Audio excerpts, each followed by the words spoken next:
ten dział, którym ja się zajmowałem i interesowałem i interesuję nadal, dotyczy najbardziej elementarnych procesów, na bazie których praw, na bazie których budowane jest wszystko, co nas otacza. Niewątpliwie to fascynuje, żeby zrozumieć do głębi procesy, które zachodzą w przyrodzie.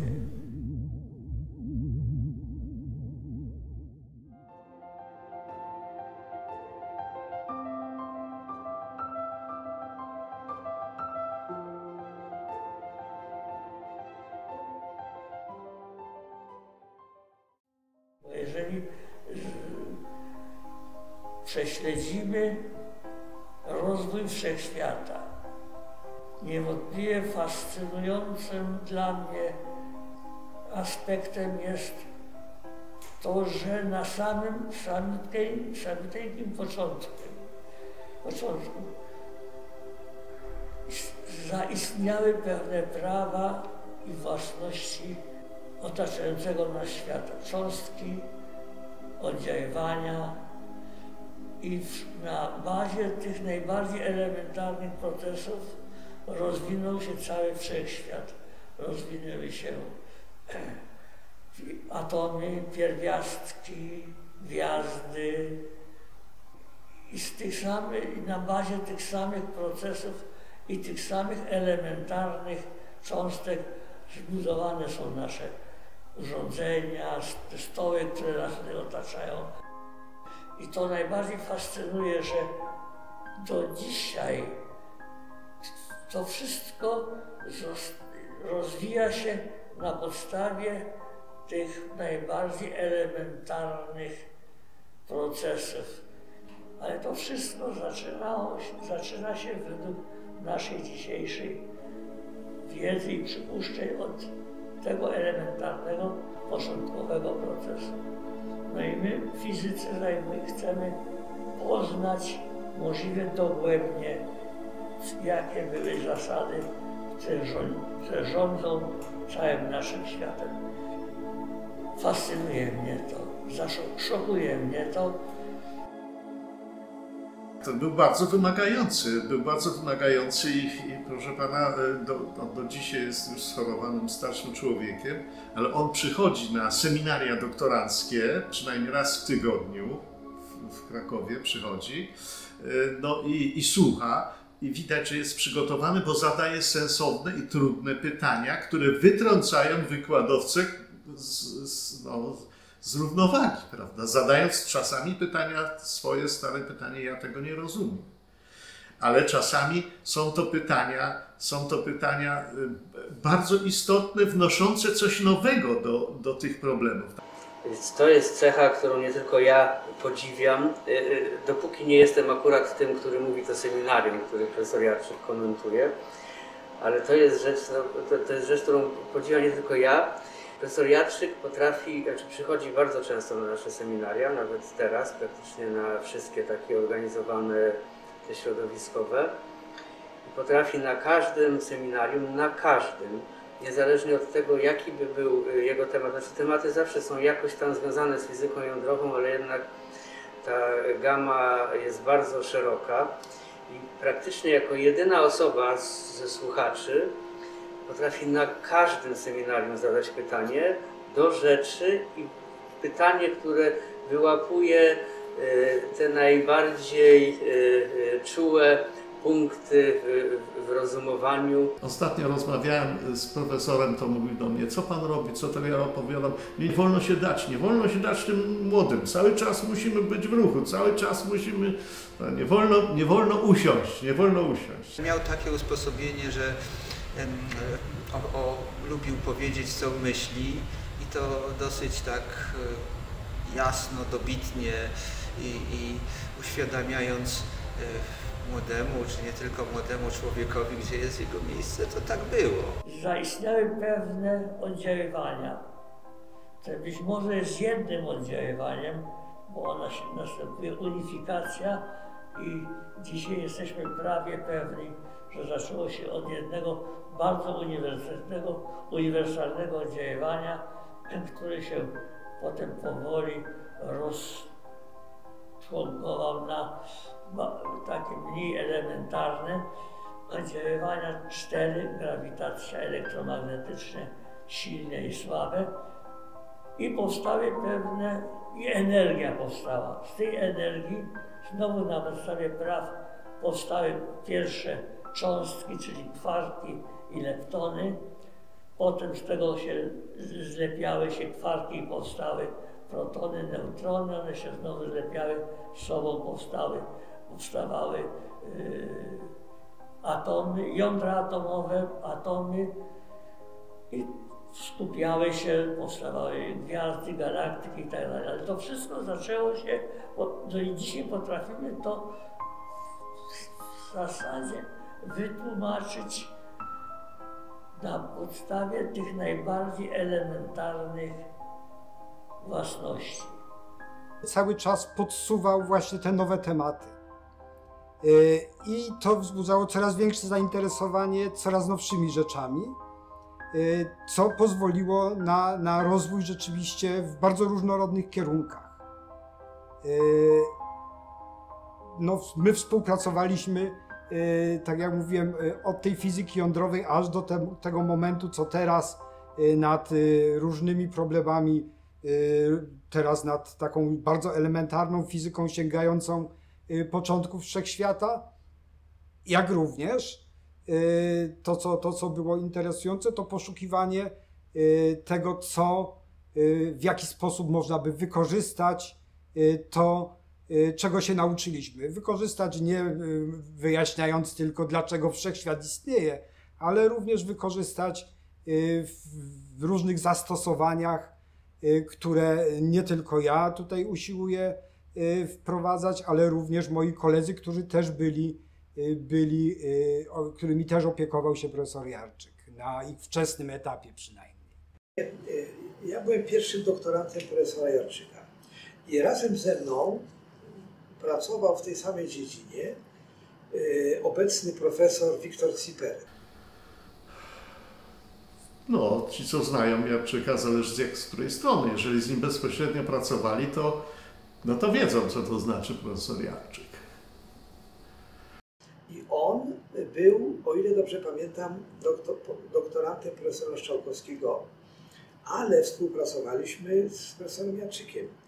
I dyskusje czasami były takie namiętne, że kiedyś profesor Jarczyk, trzymając jakąś tam książkę naukową, po prostu rzucił ją przez salę, a Wiktor się wtedy obraził, znaczy Wiktor Ziper, no ale to nie było pomyślane jako atak osobisty, tylko po prostu obaj byli tak podnieceni, że no po prostu nie chcieli przyjąć argumentów swojego adwersarza. Ciągle jeszcze nie wiemy wszystkiego, ciągle mamy jeszcze problemy, jeszcze nie wszystko potrafimy sobie wytłumaczyć, coraz bardziej idziemy do przodu, badania stają się coraz trudniejsze, coraz bardziej kosztowna jest aparatura, ale idziemy kroczek po kroczku i sięgamy w głąb tego, co powstało na samym początku. Ja bym powiedział, zawsze iść do przodu. To jest coś, co on miał zawsze przed sobą. To znaczy podążał po prostu w pewnym kierunku, zawsze do przodu, niespecjalnie oglądając się na to, co było wcześniej. Podczas spotkania takiej grupy ja byłam już po doktoracie, ale jeszcze stosunkowo, powiedzmy, młodym pracownikiem naukowym. Tak bardzo usiłowałam się dowiedzieć od studenta, od magistranta, co on właściwie zrobił i jak, że nie powiem kto, ale ktoś rzucił uwagę: no pani to już jak profesor Jarczyk.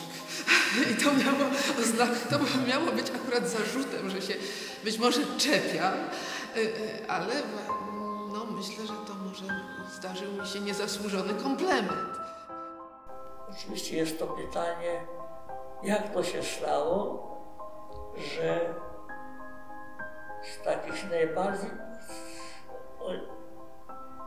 elementarnych oddziaływań. Mamy 4, przynajmniej to co dzisiaj wiemy, mamy 4 elementarne oddziaływania. Mamy ileś tam 18 cząstek i z tego wszystkiego rozwinęło się, te zaistniały na początku i z tego rozwinął się cały dzisiejszy nasz otaczający świat. Ja bym powiedział, że to, co najbardziej było uderzające w ciągu tych wielu lat współpracy, to było ciągłe poszukiwanie nowych tematów. Zaczynaliśmy od bardzo prostych, takich, no może nie prostych, ale niezbyt skomplikowanych zagadnień związanych z fizyką jądrową i przechodziliśmy do coraz bardziej skomplikowanych, sięgając coraz głębiej w tą strukturę materii. I to poszukiwanie, ciągła możliwość zmiany tematyki bardzo mnie interesowało, ponieważ nie lubię tkwić ciągle w jednej dziedzinie. I do tej pory, jak już nawet nie pracuję z profesorem Jarczykiem, ponieważ już dosyć dawno odszedł na emeryturę, to ciągle poszukuję właśnie czegoś nowego. Nie wszystko znamy i nasz obraz jeszcze nie jest całkiem pełny, ale myślę, że w znaczącym stopniu wiemy, jak to naprawdę, jakie są te naprawdę elementarne, podstawowe czynniki świata. To jest właśnie to, co ja nazwałem bezkompromisowością, jeżeli chodzi o naukę. Bo profesor Jarczyk uważa, że nauką można się albo zajmować na serio, albo szkoda czasu. Profesor Jarczyk bardzo się wyróżnia, ma niebywałą osobowość. Ja myślę, że nawet przez dużą część życia byłem pod takim wpływem, że nawet chyba zdaniami profesora Jarczyka mówiłem, na co mi zwracano uwagę. Oczywiście bardzo nie lubiłam, gdy na przykład wieczorem kończył korektę mojej pracy i pytał się, to co Pani Małgosiu, jutro o 8 rano się spotykamy? To oczywiście nie podobało mi się. Pewnie wszystkie osoby, z którymi Pan rozmawiał, prawie wszystkie, no, myśmy dużo też nie tylko mieli kontaktu tu w Krakowie, ale wspólnie jeździliśmy z profesorem. To na pewno zmieniało. Tak, i no głównie, myślę, że właściwie, no nie ja, potem jeszcze do Zurychu, ale do Julii. I tam po pierwsze wspólne podróże za tamtych czasów, kiedy to, prawda, wagon osobowy i trzeba okupować miejsca, walczyć o te miejsca i jechać potem przez kochane Niemcy, przez granicę, prawda, przyjaźni jedną i drugą, także to było przeżycie, ale później też wspólne mieszkanie, to myślę, że wspólne mieszkanie to, bo się zdarzało, że mieszkaliśmy w zasadzie... Ja. Ty nie, tak, ale no powiedzmy, tak, my, że wspólnie wręcz to, nie wiem, czy to powinienem się tym chwalić, ale było też tak, że w jednym łóżku z profesorem Jarczykiem miałem przyjemność spać właśnie w Julich, w tym hotelu tym instytutowym, bo tak były możliwości lokalowe, że ileś tam tych osób musiało się ulokować. Więc trudno odczuwać dystans wielki, prawda, nocując razem. Zajmując się fizyką należy mieć czas na refleksję. Bardzo dobrze służy temu słuchanie muzyki. Człowiek wtedy spokojnie sobie siedzi, słucha. W głowie niekiedy coś tam się człowiekowi poukłada, szczególnie po wysłuchaniu muzyki, po uspokojeniu się od tych, jak powiedziałem, namiętnościach związanych z fizyką. Jak ja sobie pomyślę, że on teraz, jakby tylko mu zdrowie dopisało, to pojedzie na najdalszą podróż, a mnie się nie chce. No więc no, to dla mnie jest zaskakujące właśnie, że ktoś może mieć tyle energii, żeby jeszcze zabawiać się w turystykę czy coś w tym rodzaju, a ja jestem leniwy, no, znaczy leniwy do takich spraw. Jeżeli trzeba wykonać pracę, która jest związana z fizyką i to żmudną i ciężką, wykonam. Ale żeby się męczyć jako turysta, to już jest dla mnie za dużo. A profesor Jarczyk spełniał rolę takiej iskry, no właśnie takiej czasem brutalnej iskry dopingującej do działania. Trudno było w ogóle, jak spotykaliśmy się nawet z kolegami, trudno było w ogóle oderwać się od profesora Jarczyka, bo zawsze było coś, co on nam albo powiedział, albo zwrócił uwagę, co było na tyle emocjonalne, że musieliśmy to przegadać.